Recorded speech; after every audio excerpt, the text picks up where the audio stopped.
Today, I'm going to be talking about an interesting study on misophonia that came out recently. So what the study found is that misophonia has genetic links to depression and anxiety. And if you're wondering, what is misophonia? Well, the Cleveland Clinic has a really good infographic on that. So basically, people with misophonia, like myself, can have a really intense reaction to trigger sounds. You feel really irritated, angry, there might be some glaring, your heartbeat gets faster. And while a lot of people are familiar with misophonia from people chewing food or smacking their lips and that type of thing, there's lots of other things that can trigger it, like someone randomly tapping their fingers, clicking a pen, tapping on a phone or a device. So what this study looked at is people who self-identified with misophonia, so they haven't been formally diagnosed, and they found that people are more likely to have the genes associated with anxiety, depression, and post-traumatic stress disorder, or PTSD. People were also more likely to have tinnitus. They found strong links with personality traits like worry, guilt, and loneliness, which I think that could also go along with tinnitus and hyperacusis that isn't treated correctly. One of the really interesting things, I thought, was that they looked at people with autism spectrum disorder and found that they're less likely to have misophonia. And so if people with autism spectrum disorder have decreased sound tolerance, it's genetically independent of misophonia. To me, I wonder then if people with autism are more likely to have a hyperacusis type reaction, from loudness, pain, fear to trigger sounds than, an irritation, anger, strong reaction. Now, as far as treatment, the study concluded, fairly obviously, that treatments for post-traumatic stress disorder might be useful for misophonia.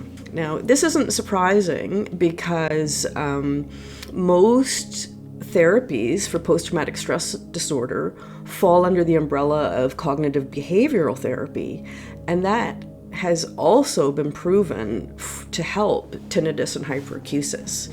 And I do think that some of those treatments and coping tools can be tweaked for misophonia. So, for example, what might CBT or cognitive behavioral therapy include? Well, there would be mental health strategies to target thoughts, emotions, stress, and anxiety. And there might also be sound and enrichment strategies to lower the trigger sound perception.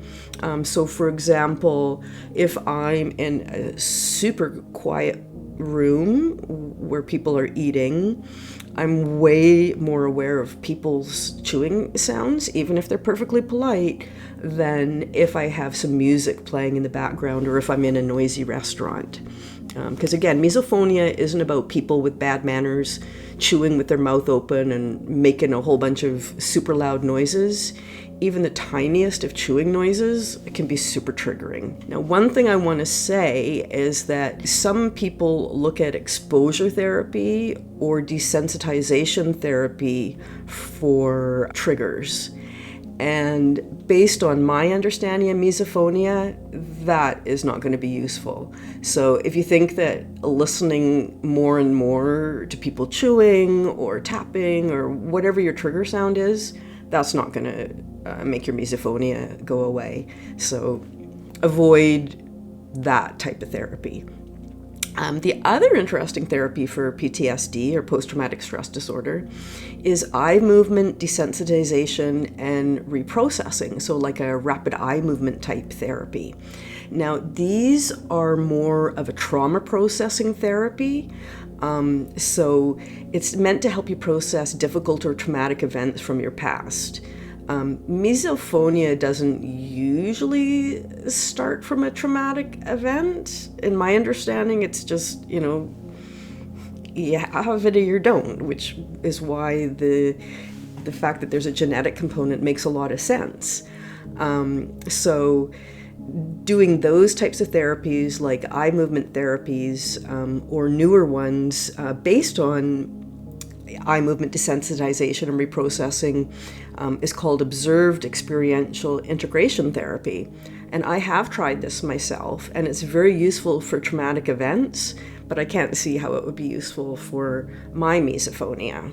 If you found that interesting, please feel free to like, subscribe, check out the links in the description below. I've included a link to the tools page on my website for some free science-based resources for tinnitus, hyperacusis, and again, those can be used or tweaked for misophonia. If you're tired of all the science, feel free to check out my Storytime YouTube channel.